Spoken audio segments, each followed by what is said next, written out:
C Joseph Vijay எனும் நான்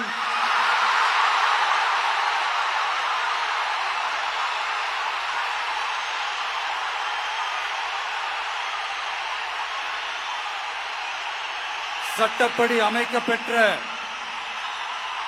இந்திய அரசியல் அமைப்பின்பால் உண்மையான நம்பிக்கையும் மாறா பற்றும் கொண்டிருப்பேன் என்றும்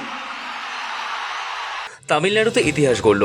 প্রায় 6 দশকের রাজনৈতিক সমীকরণ বদলে দিয়ে তামিলনাড়ুর নতুন মুখ্যমন্ত্রী হিসাবে শপথ নিলেন অভিনেতা রাজনীতিক বিজয় থালাপতি। রবিবার চেন্নাইয়ের জওহরলাল নেহেরু স্টেডিয়ামে জমকালো অনুষ্ঠানে শপথ নেন টিভিকে প্রধান। 51 বছরের বিজয়ের শপথ গ্রহণ অনুষ্ঠান ঘিরে সকাল থেকেই উপচে পড়া ভিড় ছিল স্টেডিয়ামে। উপস্থিত ছিলেন তার পরিবারের সদস্য থেকে শুরু করে বিভিন্ন রাজনৈতিক দলের শীর্ষ নেতৃত্বরা। এসেছিলেন অভিনেত্রী তৃষা কৃষ্ণন। মঞ্চে উপস্থিত ছিলেন কংগ্রেস সাংসদ তথা লোকসভার বিরোধী দলনেতা রাহুল গান্ধীও। রবিবার বিজয়ের সঙ্গে আরও 9 জন মন্ত্রীও শপথ নিলেন। তাদের মধ্যে রয়েছেন প্রাক্তন আন্না দ্রাবিড় মুন্নেত্র কাজগম নেতা কে এ সেঙ্গোট্টাইয়ান, যিনি দল থেকে বহিষ্কৃত হওয়ার পর বিজয় দলে যোগ দেন।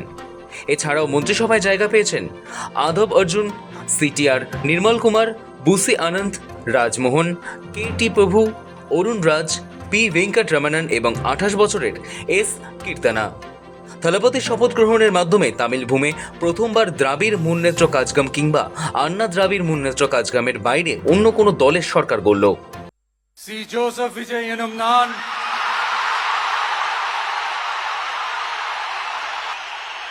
சட்டப்படி அமைக்கப்பெற்ற இந்திய அரசியல் அமைப்பின்பால் உண்மையான நம்பிக்கையும் மாறா பற்றும் கொண்டிருப்பேன் என்றும் মাত্র 2 বছর আগে গড়া দল তামিলাগা ভিট্রি কাজগম এবারের বিধানসভা নির্বাচনে চমক দেখিয়ে 234 আসনের মধ্যে 108টি আসনে জয় পায়। কিন্তু সরকার গড়তে প্রয়োজন ছিল 118 বিধায়কের সমর্থন। সেই সংখ্যার জন্য গত কয়েকদিন ধরে জোট রাজনীতির জটিল অঙ্ক কষতে হয়েছে বিজয়কে। প্রথমে 5 বিধায়ক থাকা কংগ্রেস সমর্থন দেয়, তারপরেও সংখ্যাগরিষ্ঠতার প্রমাণ করতে পারেনি তিনি। পরে ভারতের কমিউনিস্ট পার্টি এবং মার্ক্সবাদী কমিউনিস্ট পার্টির সমর্থন মেলে। তবু প্রয়োজনীয় সংখ্যা থেকে 2টি আসন কম ছিল, কারণ বিজয় 2টি কেন্দ্র থেকে জিতে 1টি আসন ছাড়তে বাধ্য হন। অবশেষে শনিবার সমীকরণ বদলায়। দ্রাবিড় মুন্নেত্র কাজগমের শরিক বিদুথালাই, চিরুথাইগল কাচ্চি এবং ইন্ডিয়ান ইউনিয়ন মুসলিম লীগ বিজয়কে সমর্থনের কথা ঘোষণা করে। তাতেই জোটের সংখ্যা পৌঁছে যায় 120-তে। তারপর এই সরকার গঠনের পথ খুলে যায় আর মুখ্যমন্ত্রী হন বিজয়। রবিবার সকালে শপথ নিতে বিজয় পৌঁছে যান চেন্নাইয়ের জওহরলাল নেহেরু ইন্ডোর স্টেডিয়ামে।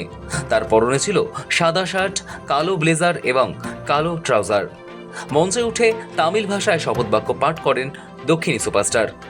আমি শ্রী জোসেফ বিজয় বলতেই যেন গোটা স্টেডিয়াম ছড়িয়ে পড়ে বিজয় ম্যাজিক।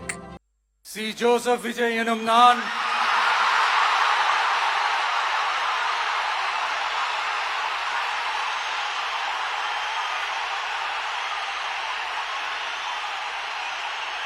சட்டப்படி அமைக்கப்பெற்ற இந்திய அரசியல் அமைப்பின்பால் உண்மையான நம்பிக்கையும் மாறா பற்றும் கொண்டிருப்பேன் என்றும் চেন্নাইয়ের ছেলে বিজয় রাজনৈতিক সফরের শুরু অবশ্য সিনেমা থেকে। 1984 সালে শিশু শিল্পী হিসাবে প্রথম অভিনয়। পরে তুপ্পাকি, কাঠি, মার্শাল, বিগিল, লিওর মতো একের পর এক ছবিতে অভিনয় করে দক্ষিণী সিনেমার অন্যতম বড় তারকায় পরিণত হন তিনি। 2024 সালে অভিনয় ছেড়ে রাজনীতিতে যোগ দেন আর মাত্র 2 বছরের মধ্যে পৌঁছে গেলেন তামিলনাড়ুর মসনদে। মুখ্যমন্ত্রী পদে শপথ নেওয়ার পরই বিজয়কে অভিনন্দন জানান প্রধানমন্ত্রী নরেন্দ্র মোদী। গত 6 দশকে তিনি তামিলনাড়ুর এমন মুখ্যমন্ত্রী হলেন যিনি দ্রাবিড় জাতিগোষ্ঠীভুক্ত নন। ব্যুরো রিপোর্ট, সময়, কলকাতা।